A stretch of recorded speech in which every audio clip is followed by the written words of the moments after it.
Hello and welcome to the Cytokine Signaling Forum Author Interview Podcast for January, even though we are now in February. I'm Professor Peter Nash, and today I'm talking to Professor Peter Taylor from the Botnar Research Centre and University of Oxford about his paper looking at the effects of baricitinib on lymphocyte subsets in rheumatoid arthritis. Welcome, Peter, and thank you for your time today. We know how busy you are. This study investigated changes in lymphocyte cell subsets during treatment with baricitinib and tried to correlate these changes with clinical outcomes. In brief, the data were pooled from 3 phase 3 trials and 1 long-term extension study, RA Beam, Build, Beacon and Beyond. The blood samples were collected over 104 weeks and analysed for total lymphocyte count and lymphocyte subsets. So congratulations on this paper, Peter. Can you just give us a bit of a background to the study and why it was important to do this study? Well, hi, Peter. Thank you very much indeed for the question. Well, of course, the study was concerning a new small molecule drug for which the target was Janus kinase enzymes 1 and 2. This drug's baricitinib.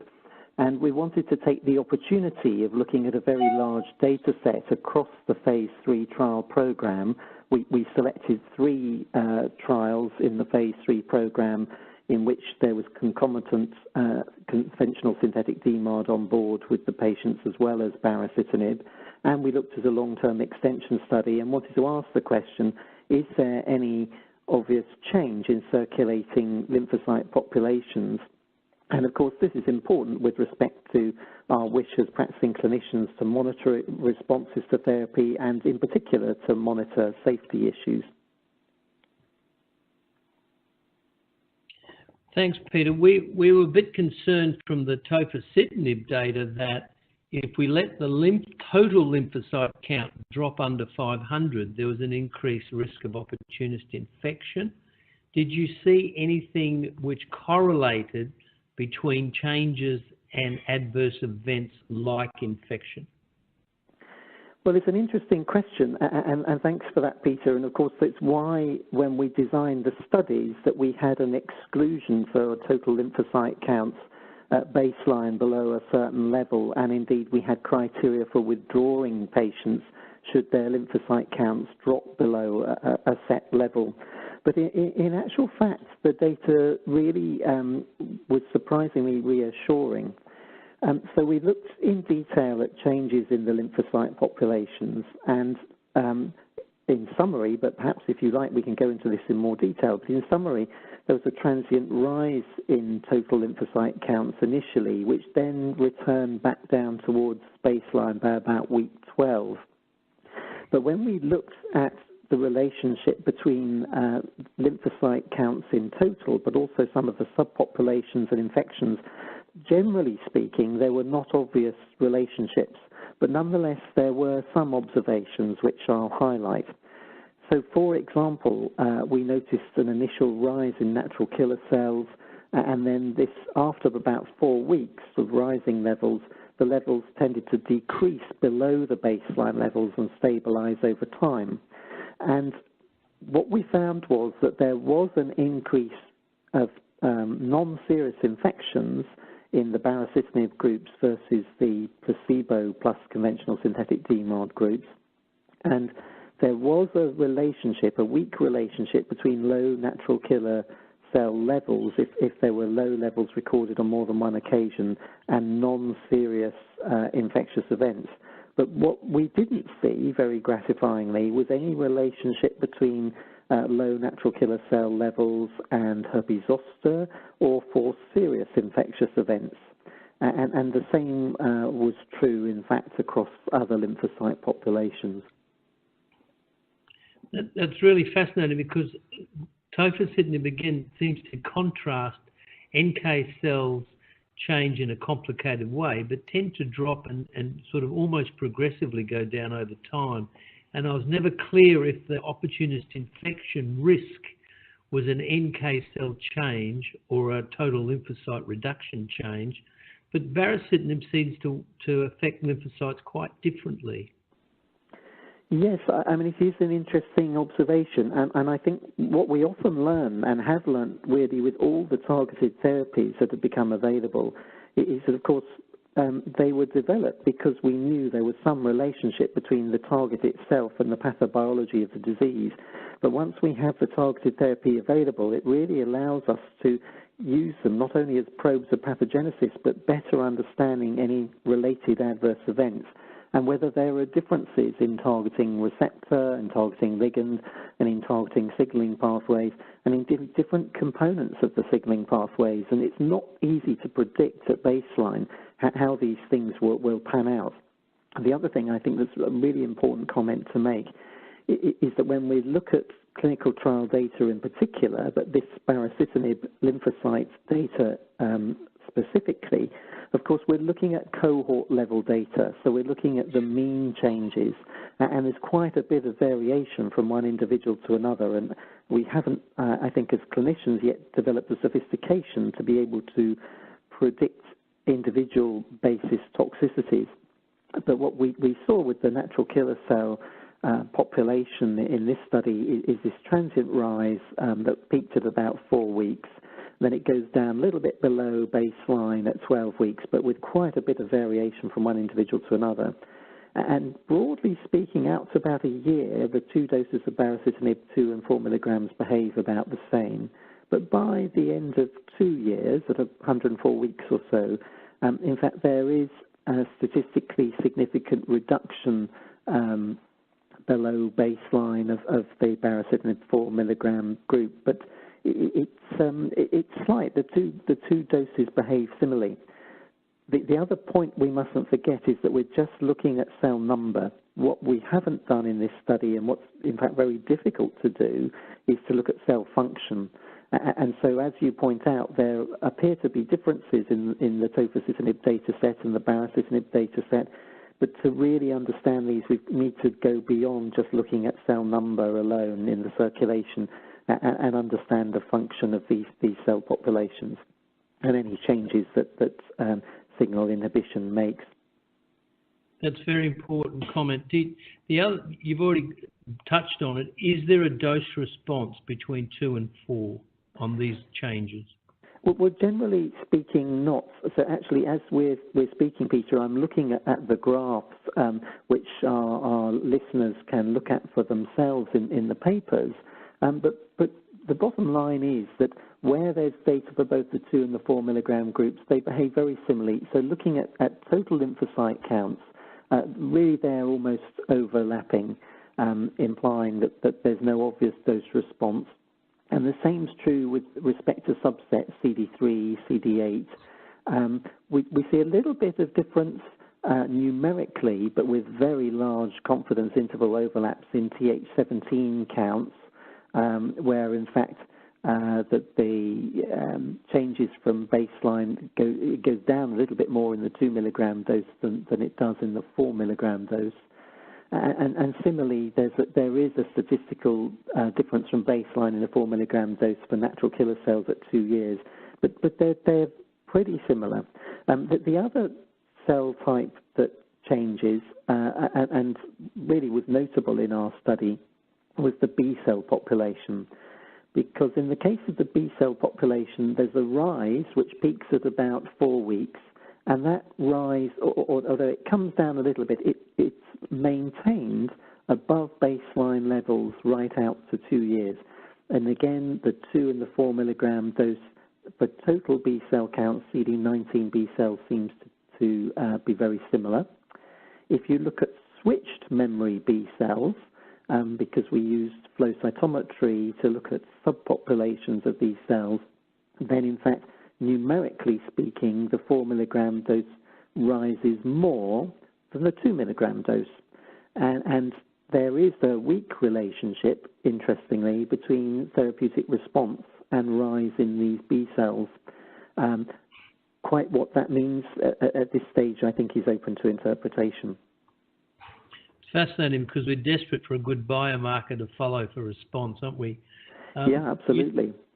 There is a note in the paper that CD3 plus 4 plus CD8 plus cells decrease below baseline over weeks 96 to 104, and that you need a little bit of longer-term data. Yeah. Do you think, what will that longer-term data add, if you know what I mean, to the practicing clinician as far as efficacy or adverse events? Are you expecting any result of change over time if we follow this out for 5 years, 10 years? Yeah, so another great question. So I think there are several aspects to this that I'd like to address. So the first point is that based on really very detailed observational studies in the trial so far and in real-world data, what we're not seeing is any increase in serious infectious events or opportunist events with cumulative exposure to drug at either of the doses. And I think that's, to my mind, that's highly reassuring and very relevant. And we have data now that extends over 5 or 6 years from that point of view. But specifically to your question, could there be any relationship between reductions in cell populations over time that might be going down at a very slow rate? And so far we're not seeing it. So my prediction is that this is not going to be a problem because we're not actually seeing the clinical correlates. But I think in terms of due diligence, but also understanding the biology and bearing in mind that, as you and I both know, Peter, many of our patients will do well on a given targeted therapy for some time and then may need to switch for various reasons after a few years. We have a responsibility to understand what the monitoring means and whether there might be any long-term signals that would suggest that it's time to change the drug. So far, I'm not aware of any such signal that's emerged, and that's true at a cohort level with all the JAK inhibitors. But of course, again, we're both aware that in those rare patients, the subpopulations where the lymphocyte counts dip down below a certain level, that would be a signal to stop. But at the cohort level, there doesn't appear to be any suggestion that there's going to be a cumulative detriment over time. Okay, that's great. The B-cell change is certainly fascinating. It would be lovely to know if the B-cell changes correlated with changes in ACPA or rheumatoid factor and efficacy. There's no string to tie those things together in this particular study? Well, it's a great question, Peter, and again, we've got some indirect evidence that perhaps raises some other questions, but what we've seen with baricitinib is that ACPA and rheumatoid factor titers go down with baricitinib. They're not completely abrogated, but they go down. And what that may be suggesting is that there's certainly no hint that the rise in total B cells is in any way linked to a pathogenic flare in disease. In fact, quite the contrary. When we looked at the relationships and correlations between B cell numbers and improvement, what we observed was that there is a statistically significant but rather weak relationship between improvement in DAS28-CRP and rise in B cells. So that in itself is interesting. And we've got some little hints in this study because we did look at switched memory B cells, and it's possible that population's expanding. It could be the reason for that is related to the reduction of type 1 and 2 interferon drive by inhibiting JAK1 and 2. But of course, this is completely speculative. What we've done in this study is made observations, and from those observations, we can generate hypotheses. But I think from the perspective of the practicing clinician, and certainly for me as a prescriber of this drug, these overall are really very reassuring observations because there's nothing to suggest at a cohort level that we're seeing a significant worsening in disease or a penalty in terms of lymphocyte-related toxicity. Excellent. Thank you, Peter, because that was the final question. What's the take-away message for the clinician from this study that you've so kindly done? Well, my feeling is that overall the message is one of reassurance. There are some modest changes in total lymphocytes and lymphocyte subpopulations following baricitinib, which overall is reflected in a transient rise initially, perhaps due to a demargination effect, and then this tends to drop down towards baseline levels, and overall at a cohort level, we don't see changes that deviate from the normal limits of the cell population numbers. There isn't a clear-cut relationship between serious infections or opportunistic infections and changes in lymphocytes, either total or subsets, but there is a relationship between a low NK cell numbers and non-serious infections. So I think that the overall message is one of reassurance. The other very practical message is what should we do about monitoring patients on these drugs? And actually, I think these data make it quite easy for us. What I do in my practice, I suspect you're the same, Peter, is that I just do what I would for patients on conventional synthetic DMARDs. So at the 12-week time point, the additional thing I do is look for lipids in any of these JAK inhibitors, and I would think about starting statins if required, if the lipid levels go up significantly. But overall, with respect to lymphocyte monitoring, hematological monitoring, I just do what I would do for a conventional synthetic DMARD and keep up that monitoring over time. And I think the data in this paper is reassuring that that's an adequate safety monitoring. Agree entirely, and I think the one thing I've taken home from the TOFA data, and I'm not as clear with the Barry data, I try to keep the lymphocyte count above 500, whether it's cyclosporin, azathioprine, leflunomide, and now the JAKs, just to reduce that possible risk of opportunist infection. Agreed. And I think that's a really important point you raised, because certainly in my country, much of the blood monitoring is often done by the general practitioner, and I think it's very important where that happens that the rheumatologist has clear guidelines and recommendations to guide our colleagues in primary care, because there's a danger that if the lymphocyte count falls below 1,000, that drugs can be stopped unnecessarily and to the great detriment of the benefit the patient might have from the drug. Whereas if you do get a small drop, but it's stable with repeated monitoring, then actually I'm quite comfortable about that. And of course, we're very familiar with that in the context of methotrexate and other drugs that we use. So it's a very good point to emphasize. Thank you very much for your time and trouble again, Peter. This has been the Cytokine Signaling Forum January Author Podcast. If you'd like to know more about this paper and others uploaded to the CSF website this month, detailed slide sets are available in the publication section at cytokinesignaling.com. Please subscribe to this podcast on iTunes or other podcast media and give us some feedback and let us know what you think. Thank you very much for your time, Peter. You too, Peter. Take care.